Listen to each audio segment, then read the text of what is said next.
Welcome back to The Fly-In, a podcast brought to you by the New Dem Coalition. We're so excited to have Sophia Bush here today. She is an actor, activist, an entrepreneur, producer, a podcast host.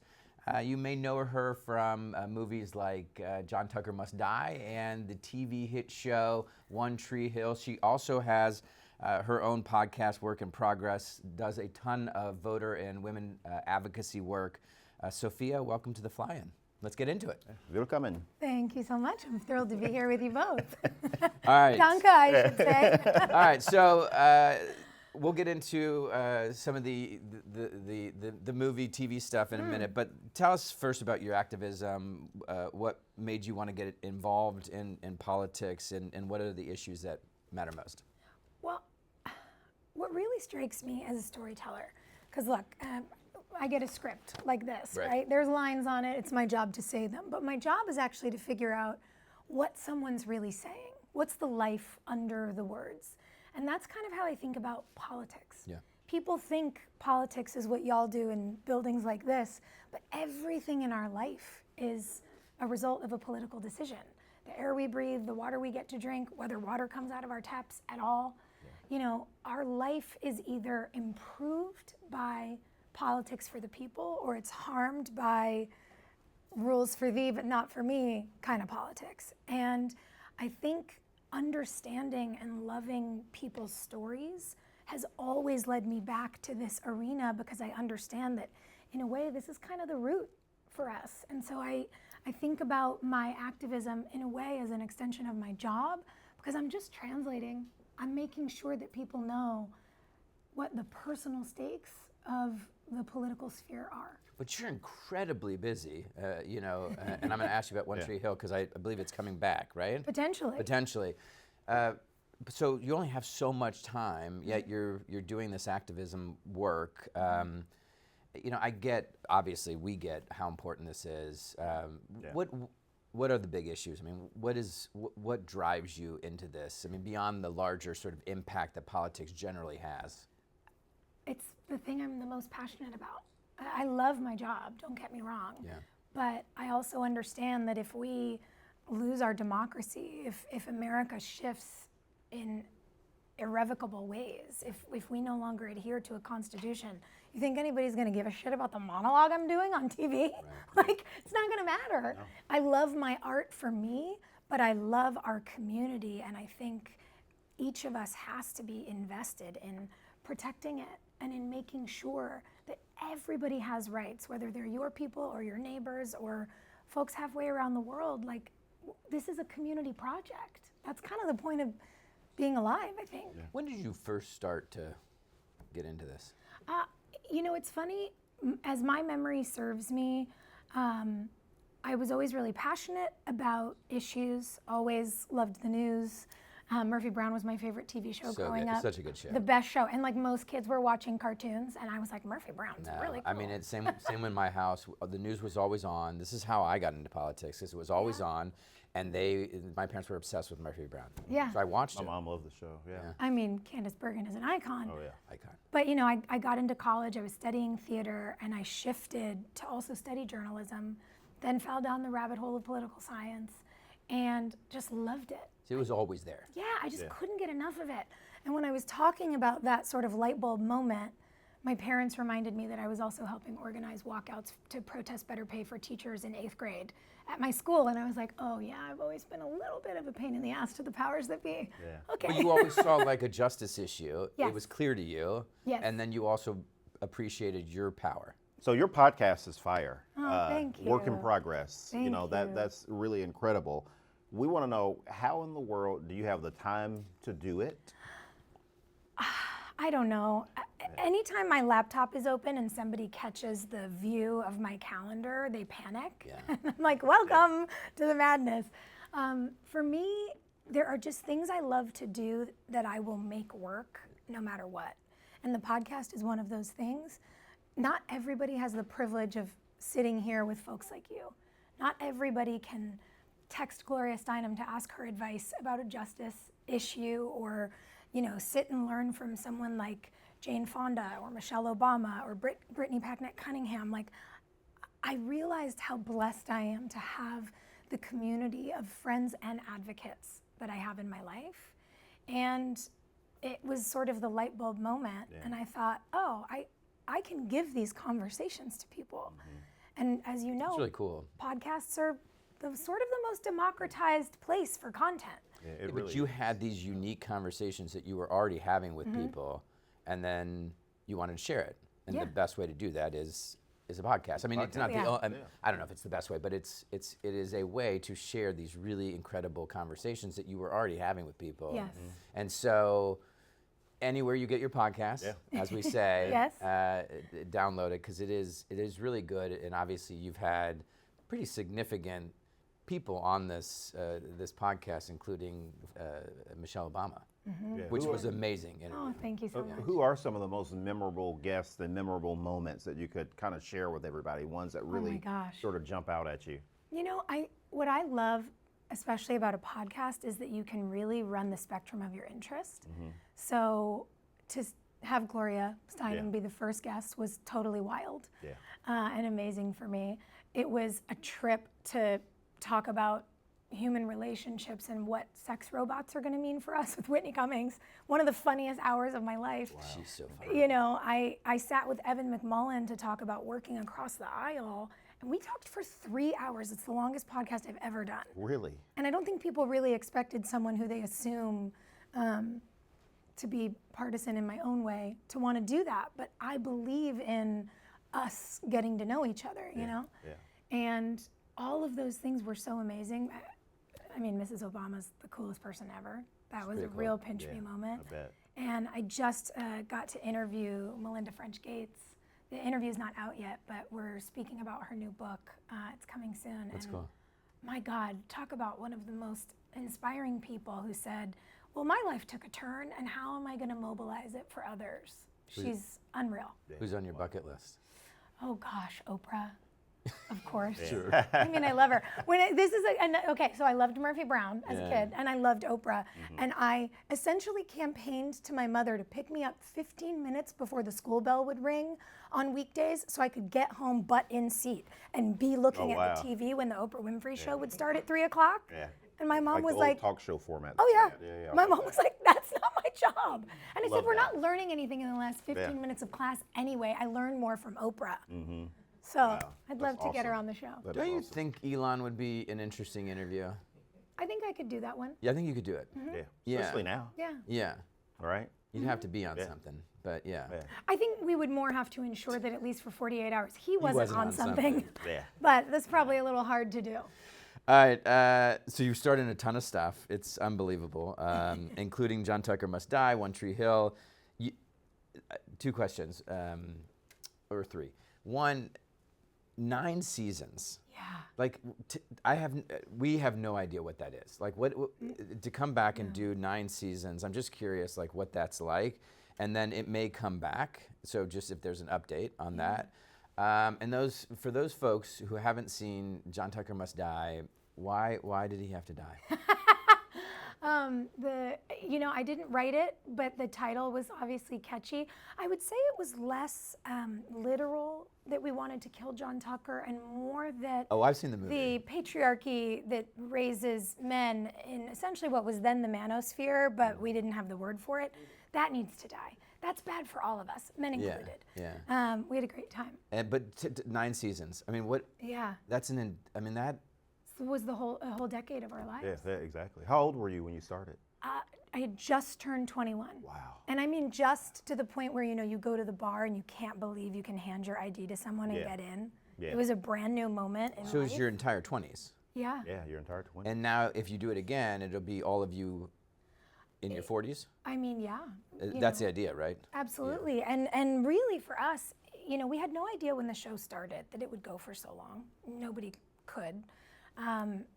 It just sort of kept growing. And then every year we went, well, this is pretty amazing. And now, you finish something after 9 years, and I don't mean this in a bad way. You're just really ready to be done with it. Yeah. You're ready to move on to the next phase, especially when you've been locked somewhere in your 20s when all your friends have been, in and out of jobs and applying for things and traveling and, living and making all the mistakes you make in your 20s in private that we had to make on television. Yeah. But for us, the fans have kept the show alive in a way we couldn't have imagined. There were watch parties. Oh. I remember that as Yeah. I mean, it was the kind of show that had these big group gatherings to watch the show. Well, and so the fans started planning group gatherings in Wilmington, and now there are these massive convention events, and they essentially serve as, 1 to 3 times a year, depending on schedules. We get to have a reunion. That's cool. And that was what made us start to go, oh, you really want more of this? And when the network came to us and said, would you girls consider, a reimagining? We thought, well, I guess. And if we can do it right, if we can do it in a way that feels really interesting to everyone, which granted is pretty complicated with a cast of our size because everyone lives in different places now and has jobs and kids and all the things. So the logistics, I wouldn't really wish on anyone, but I share that organizational thing you have, and I'm like, I think we could figure this out. Yeah. So I hope so. if all the puzzle pieces come back together exactly right, I think it'll be really cool. We always talk about things that government can do, Yeah. things the government can't do, and with a lot of local governments, for instance. Like, I know when I was in the Texas legislature, we passed state tax credits that allowed for these film credits to be shot in Texas. So now in Fort Worth, I see stars around town all the time. How is it like filming these shows and the actual settings? How does it differ than being in Hollywood? I mean, that's mostly been my experience. Yeah. I think I've done 2 projects in Los Angeles in my Really? entire career. That's incredible. Yeah, they've made it pretty hard to film there. What I will say, it's kind of a seesaw experience. On the one hand, it's really cool to pick up and go somewhere and get to know a place and get to know people. Yeah. And on the other hand, it's really hard to leave your family. Yeah.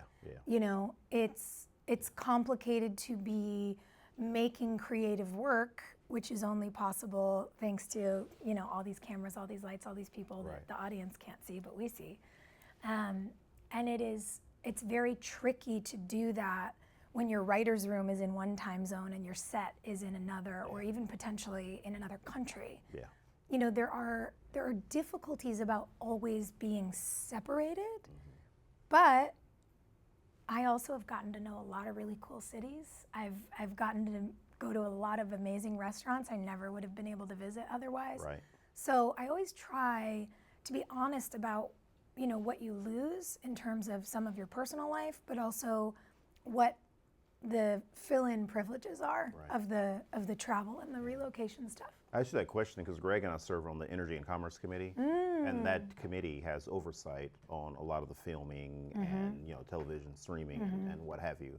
And I think it's really a good example of how government did something really good to help local communities be able to bring a lot of these dollars and filming into the local sets. It's been great. There was a study done on One Tree Hill when we filmed in North Carolina from 2003 to, I don't know if it was right, like around Thanksgiving, 2011, 2012, no, 2011, because we wrapped before the new year. And in those day dollars, so, adjust them for inflation and the economy growing as you will, but in that day's money, our show, and I'm not talking the budget of our show, not what the network spent making every episode. The impact. Our show brought $259 million in extra revenue into the state of North Carolina in those 9 years. That's incredible. What that does for hotels, for transportation companies, for restaurants, When for it's still stores. happening too. Yes, and it's still happening. The travel and the tourism it brings. So, I think very often there's this idea that what we do, whether you're making a series or shooting a movie, is very like, ho-ho, like hoity-toity, fancy, whatever. It isn't. Like, we go into places and we become part of the fabric of a community, and we are, to your point, able to not only mobilize the dollars it takes to make a series or a film, but it's all the surrounding businesses that get affected in positive ways. Putting Wilmington aside, top 3 places to film, or cities that you think people should go visit if they haven't. Oh my goodness, that's hard. Is it hard? Cincinnati. You just like Cincy till you die. We do a lot more now. We have a great film commission, and Yeah.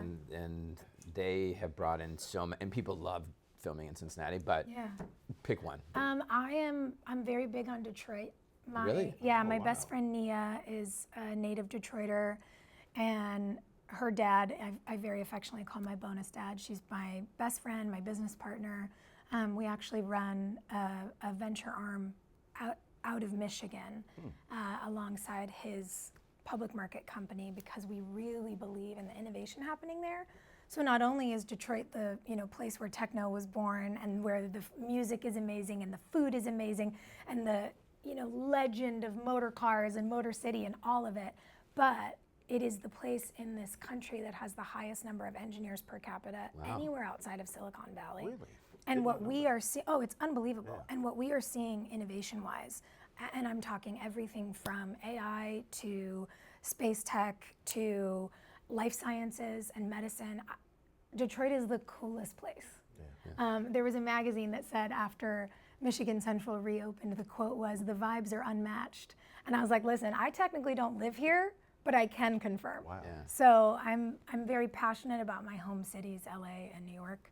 I will say I would be remiss if I didn't say here that I can love the place and not love its politics. Yeah, for sure. Florida's tricky, but the people are wonderful. And well, and to your point, Texas, I totally get you that. get it. Yeah, Yeah. Ohio, but I think to your point about like having conversations, I represent a very politically diverse district. It's equal number of Democrats, Independents, Republicans, and once I have a conversation with anyone, it's a good positive because we're from the same community. Yes. And our politics may be different, but ultimately, if you make that connection, it's fun. But I think the human connection is so important for that reason.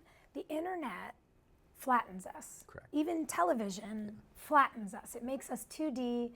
You seem more like a caricature than a person. And so I think what it does when it smushes us down is it turns the heat up. It makes you think that anyone who believes anything different than you is a monster. Or out to get you. Yeah, it's really aggressive. It sort of turns everything into a cage match. And then you sit with people and you realize you're so much more the same than different. Yeah. You all care about your kids. You probably care about your neighbor's kids. Yeah. And we're trying to live well in our society. And I think the more we get in three-dimensional spaces with each other, the faster all the nonsense online can shift. And listen, I get everyone's frustration. I'm immensely frustrated all the time. A friend of mine actually said, I always enjoy a political conversation with you. You want to talk about nuance. You'll sit for hours and do this. Yeah. And I just need to give you a little bit of feedback. Like, you seem pretty pissed off online all the time. And I was like, well, online is such a small part of my day, and I'm just telling people, this is a crisis thing and you need to know about it. And she was like, yeah, but it just reads crisis. And I was like, oh, thank you. I'm not trying for that, but I do think it's okay to admit how bad it is. It's okay to admit that America is essentially being bought and sold for parts to a terrifyingly powerful wealth class at the cost of everyone else. And if some people can't see that, ask why. I think the desire to be right or to be snarky isn't helpful. I feel it often. Sometimes I type the thing I want to say on the internet and then I go, that is not your highest self. Don't you do it. I think we have to phase out the self-righteousness. Look, it happens on both sides. I can only control what I say to my colleagues. I can control what I say to both sides, but I have more power over our side, and I think we have a tendency to try to be right, as opposed to just like, let's just solve the problem. Let's bring as many people together as we possibly can and solve the problem. Yeah. I do understand that, but I also have to say it's incredibly frustrating to be saying what is true. I know. Yeah. And for other people to be lying, and then for those people to tell you like to be right. It's like, it's crazy making. It is. That is true. It's crazy making. It is. But I really admire the way you all are organizing and what you're doing, with the coalition and in the caucus. Like, at this point, it's just a fact. It's like, yes, they're cutting Medicaid. Correct. Yes, they're deporting people that aren't criminals. Yes, they're breaking the law all of the time. Yes, he's taking bribes. Yes. Yeah. You're right. It's just true. But I don't think we can get unstuck from the fighting about who's right unless we remind people that the whole point of telling the truth is to create a better world. And what that reality really is hope. Yeah. We have to remind people to be hopeful, that lots of people care, that folks will risk to do the right thing. Yeah. Like, let me tell you what, it's not exactly popular when you're supposed to be unknown as a human to play any character, to be like, this is what I believe. This is the hill I will die on, the Constitution, that's my hill. Yeah. People don't love it, but I'm gonna do it. And you're gonna do your work, and you're gonna do your work, and you're gonna talk to your constituents. And like, I really still believe most people are good. Yeah. I think that most people are good. I think that one of the problems that we have, and this is hard because people don't like to bring up past U.S. history, but what scares me most about like the authoritarianism that you were talking about, that we seem to be sort of moving towards, is that, you know, we lived in a illiberal democracy basically before the 1970s. Yes. We lived in a country where people could not marry other people if they were a different race, where it was legal to not sell someone a house if they were black or if they were Jewish. We lived in a country where it was legal to say women couldn't vote. We lived in a country where it was okay to say we're going to war with Japan or Italy and we're going to put these people in internment camps. Like, we lived in an illiberal democracy here, and there are some people that would never admit it, but they probably thought that, you know what, America was in order then. That's when, you know, when girls were girls and boys were boys and everyone knew their place, and that's when America, there are people that probably think that. They would never come out and say it, but they probably think that, and that's why some of them are okay with some of this. Yeah. And we have to figure out how we're going to live and communicate with people like that, because we always have. And I think that it's hard to do, because I struggle too, because I have friends just like y'all have, and it's very difficult. But we fought through those. I mean, this is one of the reasons why I'm hopeful. I mean, I'm an optimist by nature, so take it with a grain of salt, but I'm hopeful because we have been in these places, these really dark times. Yeah.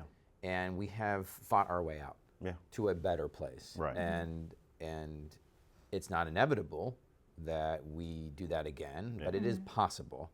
And it's possible because of the work that you're doing. And so before we get out of here, I want to get into two things. One is some of the projects you're working on. Projects, gosh, well, work in progress is ongoing. The podcast, you know, like I said, is just my favorite thing that I get to do. I have a film coming out this month called The Stranger in My Home. There's a fantastic writer in the UK, Adele Parks, who writes these really sort of tense, thriller-esque mysteries. Where do we see that? Where do we It'll be everywhere on demand. Yeah. So On demand. that'll be great. Awesome. You know, it's like, unless you make a Marvel movie, I don't think they come out in theaters anymore. Right.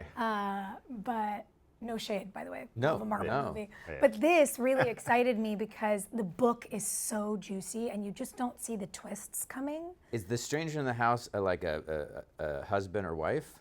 No. Oh. Oh, wow. No, it all centers, and I actually did a lot of research into this and watched a lot of old Dateline, but it centers on two families with teenage daughters who get the shock of their lives that their daughters were switched at birth. Oh my God. And so what does it mean, Yeah. you know, when you've lived your whole life with your family, and how do you make sense of something like this? And I spent this season working on Grey's Anatomy, you know, just absorbing the magic of Shondaland. And I am gearing up to shoot a film on the West Coast this summer, which I'm really excited about. And it's a comedy, which feels nice. You know, we all just need a little levity. Before we get out of here, the big question that we're all wrestling with is, you know, advice for us. I mean, because we're in the middle of this fight. We're trying to serve as the firewall and proactively shift public opinion away from this chaos. Of course. But we'll take any and all advice. Yeah, we'd love some advice. Listen, I can't imagine what it's like to get elected and then get what in my sort of movie brain, I see the scene where you go into the office and they give you the binders and they're like, this is how bad it really is. something, right? You learn some things that most of us civilians don't know. I can't imagine how hard it is, but I would like to see more courage. Yeah. I would like to see more people stand up. I would like to see more truth telling. I would like people to call out the lies, not just to let them slide, to say, that's a lie. That is untrue. You know, it's making me feel crazy as a constituent to watch abject chaos and then folks being like, well, how are we going to graciously organize? I'm like, stop being gracious. You know, really go teeth out with these folks. Meet them where they are, because what it feels like to me is that we're coming, you know, use like a Grease reference, like we're showing up to the knife fight and we're coming with a pen and they're coming with an Uzi, and it's just not, this is not a level playing field. And it's not that I want you to debase yourself or the party or the halls of democracy in the way that they like to. It's that I just really wish they'd get called on their shit a little bit. Their one bill for this Congress, for this entire Congress, the entire legislative achievement of this president is going to be, if it passes, and hopefully we're going to kill this thing, is exactly what you just described. It is one of the largest transfers of wealth from folks who are struggling. From everyone to the richest people in the world. You know, they're going to take healthcare away from 14 million people, food assistance away from you know, millions, tens of millions of people. They add trillions to the deficit, which hurts the largest increase in the deficit ever. But here's all the to fund tax cuts for the wealthy. And yes, and it'll be the second time they've done it. And this is a point we need to continue making. 25% of the debt of this country, the U.S. debt, our democracy, 25% of our debt, we've been around for almost 200 years, was created by Donald Trump in his first term. Yeah. 1/4. It is unfathomable, and they want to do it again. And here's a criticism I will offer of our party, something we really didn't do well during the previous administration. And I'm going to go ahead and, you know, send well wishes to President Biden and repeat forever and always that I love Kamala Harris. We were not clear enough that the suffering Americans felt during our rescue, getting us out of COVID, doing such a good job for the economy, lowering inflation in a way that didn't trigger a recession, which every economist thought that it would, and we lowered inflation at such rates that inflation actually started coming down in other countries around the world. People didn't feel it because they were suffering. A lot of people lost their jobs. Yeah. People couldn't see the grand scale of what was being done. And particularly, people didn't feel what a good job President Biden and Vice President Harris were doing turning the economy around because they were under Donald Trump's tax plan. Yeah. So all these people were out here during the election last year saying, I'm paying more in taxes than I ever have. I'm suffering. Yeah, because you're under Trump's tax plan. Yeah. The tax plan that gave $1 trillion to the wealthy, you're paying more in taxes, and you're going to till 2025. Yeah. Donald Trump's favorite thing is to screw up your pocket and make sure that that screw up begins in the next president's term. He tried to do it with the cuts to Medicaid. He didn't want them to go into effect until 2029 so that a Democrat would get blamed for less health care. Yeah. The man is spiteful and cruel, and so is the rest of his party. Yeah. And unless we beat this drum every day and remind people of this truth, we're gonna lose, because they don't know we're the ones fighting to try to make it better for them. They don't know that we're not trying to keep them working class. We're trying to give them resources to build their families, to build their wealth, to build their businesses, to succeed, instead of stealing from them, to inflate the already inflated net worth of people who make so much money every hour in interest that they could fund fixing healthcare, not just in our country, but around the world, ending hunger, not just in our country, but around the world. And we don't talk about it well. Yeah. And we need to. Yeah, that's right. And that's what I think about that. Yeah. This has been amazing. It has. You're amazing. We genuinely appreciate you doing this. I love we're being learning here. this. You know, we're trying to do the communications and storytelling, so we'll take all the help. Oh my God, call me all the time. Okay, great. This is our 9th episode. Yeah, so we're just getting into it. You guys, I feel so flattered. Yeah. Well, so do we. Free double digits? Wow. All right, thank you so much.